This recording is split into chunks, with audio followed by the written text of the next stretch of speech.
দর্শক আমন্ত্রণ দীপ্ত সংবাদে আপনাদের সাথে আছি আমি নুজহাত রাহনুমা। ঢাকা বিশ্ববিদ্যালয় কেন্দ্রীয় ছাত্র সংসদ ডাকসু নির্বাচন স্থগিত করে হাইকোর্টের দেওয়া আদেশের উপর আজ আপিল বিভাগে শুনানি অনুষ্ঠিত হবে। সকাল 11টার পর প্রধান বিচারপতি সৈয়দ রেফাত আহমেদের নেতৃত্বে গঠিত আপিল বিভাগের পূর্ণাঙ্গ বেঞ্চে বিষয়টির শুনানি হবে। মঙ্গলবার আপিল বিভাগের চেম্বার বেঞ্চের বিচারপতি শুনানির এই দিন ঠিক করে। গত সোমবার বিচারপতি হাবিবুল গনির নেতৃত্বাধীন হাইকোর্ট বেঞ্চ একটি রিটের শুনানি শেষে ডাকসু নির্বাচন স্থগিত করে। আগামী 30 অক্টোবর পর্যন্ত ডাকসু নির্বাচন স্থগিত আদেশের বিরুদ্ধে আপিল বিভাগে আবেদন করে ঢাকা বিশ্ববিদ্যালয় কর্তৃপক্ষ।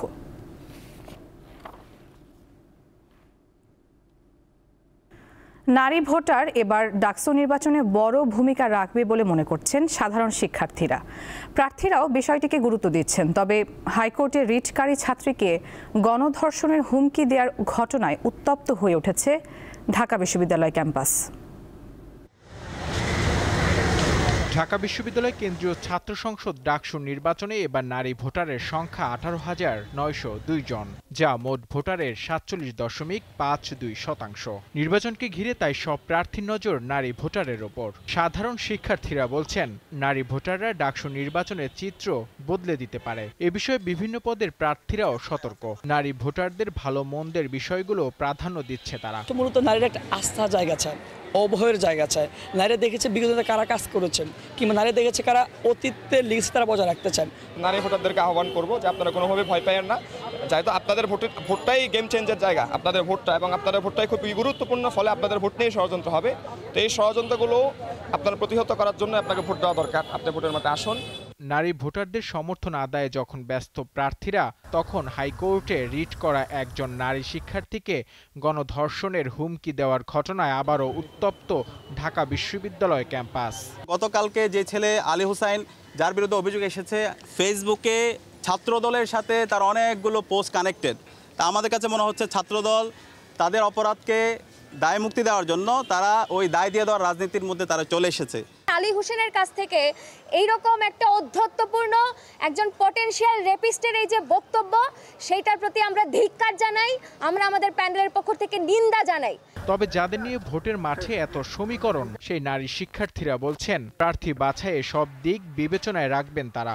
আমাদের স্টুডেন্টদের কিছু ভ্যালিড দাবি আছে, সেই জিনিসগুলো যারা ফুলফিল করবে আমি তাকেই এগিয়ে রাখবো। দেখা গেল আমরা যাকে ভাবছি না যে সে নির্বাচিত হবে, এখানে ওই মেয়েদের ভোটগুলোতেই দেখা গেল সে নির্বাচিত হয়ে গেল।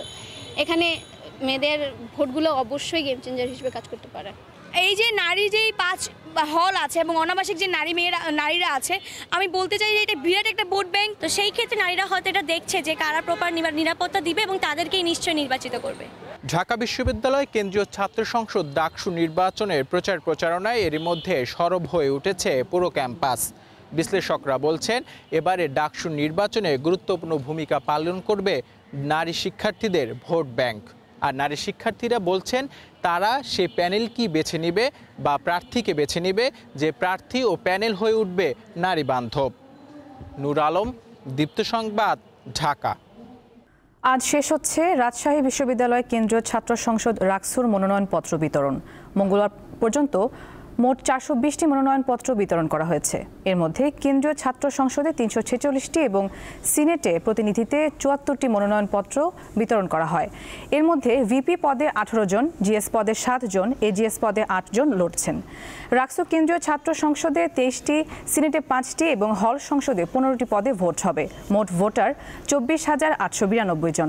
তফসিল অনুযায়ী মনোনয়নপত্র দাখিল 4 সেপ্টেম্বর থেকে 7 সেপ্টেম্বর, আর মনোনয়নপত্র বাছাই 8 ও 9 সেপ্টেম্বর এবং প্রার্থীদের প্রাথমিক তালিকা প্রকাশ করা হবে 10 সেপ্টেম্বর।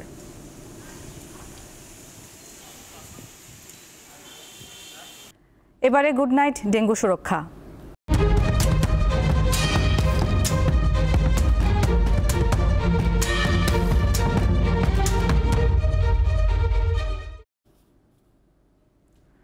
ডেঙ্গুর হটস্পট খ্যাত বরগুনায় রোগীর সংখ্যা 6,000 ছাড়ালো। নতুন করে আবারও বাড়তে শুরু করেছে আক্রান্তের সংখ্যা, পাশাপাশি মৃত্যুর তালিকাও লম্বা হচ্ছে। বছরের শুরু থেকেই বরগুনায় বাড়তে থাকে ডেঙ্গু রোগীর সংখ্যা। বর্ষা মৌসুমে এডিস মশা রীতিমতো তাণ্ডব চালায় এ জেলায়। জুন জুলাইয়ে প্রতিদিনের আক্রান্তের সংখ্যা পৌঁছায় গ্রাফের শীর্ষে।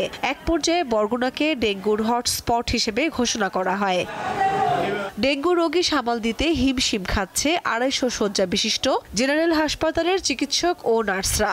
আছে ওষুধ সংকটও। এছাড়া হাসপাতালটিতে আইসিইউ ও সিসিইউ না থাকায় গুরুতর রোগীদের পাঠাতে হচ্ছে বরিশাল মেডিকেলে। বাবুর রাতে জ্বর আইছে, আবার বাবুর নিয়ে সকালে আইলাম, ভর্তি দিলে টেস্ট দিলে কয় আপনার বাবুর ডেঙ্গু হয়েছে। টেস্ট দিছি, তখন প্লাটিনা যখন কমে গেছে তখন হাসপাতালে এসে ভর্তি হয়েছে। এত বড় হাসপাতালের সাথে একজন ডাক্তার কয় জায়গায় যাই, সবাই কয় যে বরিশাল নিয়ে যান, বরিশাল নিয়ে গেলেই ভালো হবে। বলে 90,000-এর নামতে একটু কম হইলে বরিশাল নিয়ে যান আপনারা। ডেঙ্গু মোকাবেলায় ভবিষ্যতে এডিস মশার প্রকোপ ঠেকাতে নানা পদক্ষেপের কথা জানালেন সংশ্লিষ্টরা। আমরা ভাবছিলাম যে ডেঙ্গু এখন শেষ পর্যায়ে চলে এসেছে, কিন্তু মাঝখানে আবার টানা কিছুদিন বর্ষণের কারণে ডেঙ্গু আবার বাড়তে শুরু করেছে। ক্রিটিক্যাল রোগী তো সাপোর্ট দেওয়ার মতো আমাদের পরিস্থিতি নেই। যখন এই রোগী ক্রিটিক্যাল হয়ে যায় আমাদের তখন আইসিইউ এর সাপোর্ট লাগলে সেক্ষেত্রে আমরা বরিশাল বা উন্নত চিকিৎসার জন্য রোগী ঢাকা চলে যায়। চলতি বছর এ পর্যন্ত বরগুনায় ডেঙ্গু রোগীর সংখ্যা 6,000 ছাড়িয়েছে। দীপ্ত, বার্তাকক্ষ। বাংলাদেশের খ্যাতিমান স্থপতি মেরিনা তাবাসসুম দ্বিতীয় দফায় স্থাপত্যের সম্মানজনক স্বীকৃতি আগা খান পুরস্কারের জন্য নির্বাচিত হয়েছেন। তার নকশা করা খুদি বাড়ি প্রকল্প আগা খান স্থাপত্য পুরস্কার 2025-এর জন্য মনোনীত হয়েছে। এটি মূলত জলবায়ু পরিবর্তনের প্রভাবে ক্ষতিগ্রস্ত ও স্থানচ্যুত মানুষের জন্য তৈরি একটি সাশ্রয়ী, সহজে খোলা, জোড়া লাগানো ও দ্রুত স্থাপনযোগ্য বাড়ি। কিরগিজস্তানের রাজধানী বিশকেকে মঙ্গলবার এই পুরস্কারের জন্য মেরিনা তাবাসসুম সহ 7 বিজয়ীর নাম ঘোষণা করা হয়। বিশ্বব্যাপী স্থাপত্যের অন্যতম বৃহৎ এই পুরস্কারের জন্য মনোনীত হওয়ায় মেরিনা তাবাসসুমকে অভিনন্দন ও শুভেচ্ছা জানিয়েছেন প্রধান উপদেষ্টা ডক্টর মোহাম্মদ ইউনূস। বাংলাদেশ জাতীয় জাদুঘরের পরিচালনা পর্ষদের চেয়ারপারসন মেরিনা তাবাসসুম প্রথম বাংলাদেশি স্থপতি যিনি দ্বিতীয়বার এই পুরস্কার জিতেছেন। জুলাই গণঅভ্যুত্থান স্মৃতি জাদুঘরের প্রধান পরামর্শকও তিনি। চীন অপ্রতিরোধ্য এবং চীনকে কেউ লক্ষ্যবস্তু বানালে তাকে ছাড় দেয়া হবে না বলে মন্তব্য করেছেন দেশটির প্রেসিডেন্ট শি জিনপিং। দেশটির ইতিহাসের সবচেয়ে বড় সামরিক কুচকাওয়াজের শুরুতে ভাষণে তিনি একথা জানান। চীনের সামরিক কুচকাওয়াজে যোগ দিতে রাজধানী বেইজিংয়ে পৌঁছেছেন উত্তর কোরিয়ার সর্বোচ্চ নেতা কিম জং উন এবং রাশিয়ার প্রেসিডেন্ট ভ্লাদিমির পুতিন। চীনের ভিক্টরি ডে উপলক্ষে আয়োজিত এই কুচকাওয়াজে কিম ও পুতিনের পাশাপাশি বিশ্বের 26টি দেশের রাষ্ট্রপ্রধানরা যোগ দিয়েছেন। কিম ও পুতিনকে সংবর্ধনা জানিয়েছেন শি জিনপিং। 70 মিনিট ব্যাপী কুচকাওয়াজে চীনের সর্বাধুনিক যুদ্ধাস্ত্র প্রদর্শন করা হয়, যার মধ্যে শত শত বিমান, ট্যাঙ্ক, অ্যান্টি ড্রোন সিস্টেম দেখানো হয়। বিশাল সামরিক কুচকাওয়াজে লেজার অস্ত্র, পারমাণবিক ব্যালিস্টিক ক্ষেপণাস্ত্র এবং পানির নিচে ড্রোন সহ অত্যাধুনিক সব নতুন অস্ত্র উন্মোচন করেছে চীন। এটাই প্রথমবারের চীনের নতুন সামরিক কাঠামোর পূর্ণাঙ্গ প্রদর্শনী। এই কুচকাওয়াজ অনুষ্ঠিত হচ্ছে দ্বিতীয় যুদ্ধের জাপানি আত্মসমর্পণের 80তম বার্ষিকী উপলক্ষে। গাজা নগরীর নিয়ন্ত্রণ নেয়াকে কেন্দ্র করে অবরুদ্ধ ভূখণ্ডটিতে তীব্র হামলা চালাচ্ছে ইসরায়েল। মঙ্গলবার ইসরায়েলি হামলায় গাজায় শিশু ও সাংবাদিক সহ আরও 105 জন নিহত হয়েছেন। এর মধ্যে শুধু গাজা সিটিতেই নিহত হয়েছেন 50 জনের বেশি। এছাড়া নিহতদের মধ্যে অন্তত 32 জন ছিলেন ত্রাণ সংগ্রহে যাওয়া সাধারণ মানুষ।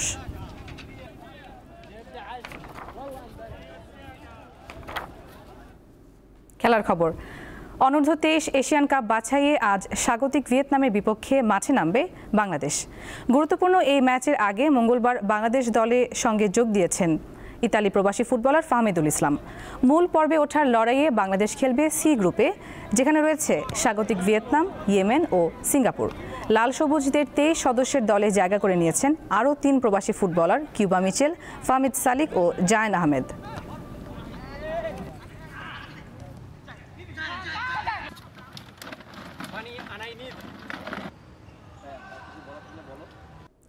আগামী অক্টোবরে বাংলাদেশে আসছে ওয়েস্ট ইন্ডিজ ক্রিকেট দল। 3টি ওয়ানডে ও 3টি টি-20 ম্যাচের সাদা বলের সিরিজ খেলতে 15 অক্টোবর ঢাকায় পা রাখবে ক্যারিবীয়রা। সিরিজ শুরু হবে 18 অক্টোবর এবং শেষ হবে 1 নভেম্বর।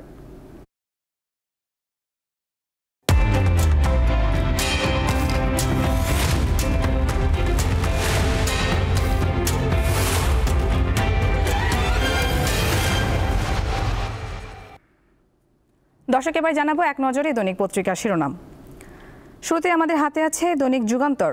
শিরোনাম, ফ্যাসিবাদ ঠেকাতে সংহতি, বিলম্বিত বোধোদয় থেকে ঐক্যবদ্ধ হওয়ার সিদ্ধান্ত। বিএনপি, জামায়াত, এনসিপি সহ জুলাই গণঅভ্যুত্থানে অংশ নেওয়া সব রাজনৈতিক দল ও সামাজিক শক্তি অংশ নেবে এ সমাবেশে। নির্বাচন বানচালে যুক্ত দেশি বিদেশি ষড়যন্ত্রকারীদের প্রতিহত করতে সরকারের শীর্ষ পর্যায় থেকেও সবাইকে ঐক্যবদ্ধ থাকার আহ্বান। যুগান্তরে আরও রয়েছে, আওয়ামী লীগের পলাতক নেতারা ভোটে অযোগ্য হচ্ছেন, আরপিওর খসড়ায় ইসির নতুন প্রস্তাব। আদালত ফেরারি ঘোষণা করলে তিনি নির্বাচনে অংশ নিতে পারবেন না, মনোনয়নপত্র জমা দিতে হবে সশরীরে, অনলাইন পদ্ধতি বাতিল। বিচার বিভাগের পূর্ণ নিয়ন্ত্রণ পাবেন সুপ্রিম কোর্ট, হাইকোর্টের ঐতিহাসিক রায়। এবং আরেকটি শিরোনাম, নীলফামারীর ইপিজেড প্রসঙ্গে পুলিশের সঙ্গে সংঘর্ষে এক শ্রমিক নিহত, অনির্দিষ্টকালের জন্য কারখানা বন্ধ। এরপর রয়েছে দৈনিক প্রথম আলো। শিরোনাম, হাসিনা ও আসাদুজ্জামানের নির্দেশে জুলাই গণহত্যা। অপরাধ স্বীকার করে আন্তর্জাতিক অপরাধ ট্রাইব্যুনালে জবানবন্দি দিয়েছেন সাবেক আইজিপি চৌধুরী আবদুল্লাহ আল মামুন। রাজসাক্ষীর জবানবন্দি। অধস্তন আদালতের নিয়ন্ত্রণ সুপ্রিম কোর্টের কাছে ফিরল। সুপ্রিম কোর্টের জন্য পৃথক সচিবালয় 3 মাসের মধ্যে প্রতিষ্ঠা করতেও নির্দেশ দেওয়া হয়েছে। এই নিয়ন্ত্রণের ক্ষমতা রাষ্ট্রপতির কাছে ন্যস্ত করাটা ছিল অনেক সমস্যার কারণ। আদি সংবিধানের 116 অনুচ্ছেদ পুনর্বহাল হওয়া খুবই ইতিবাচক, বলেছেন এম এ মতিন, অবসরপ্রাপ্ত বিচারপতি। এপাশে রয়েছে 8 দলের সঙ্গে বৈঠকে প্রধান উপদেষ্টা। তারা নির্বাচন বানচাল করার চেষ্টা করবে, সতর্ক থাকতে হবে। এরপর রয়েছে দৈনিক কালের কণ্ঠ।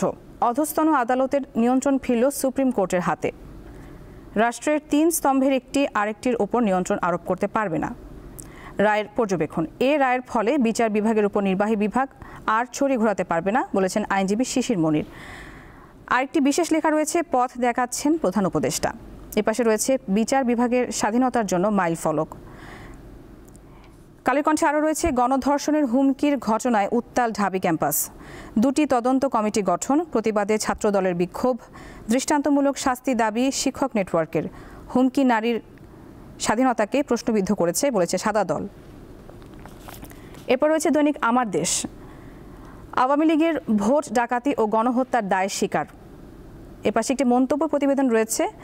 মাহমুদুর রহমান বলেছেন, বাংলাদেশে ভারতপন্থীদের প্রকারভেদ। এরপর রয়েছে দৈনিক সমকাল।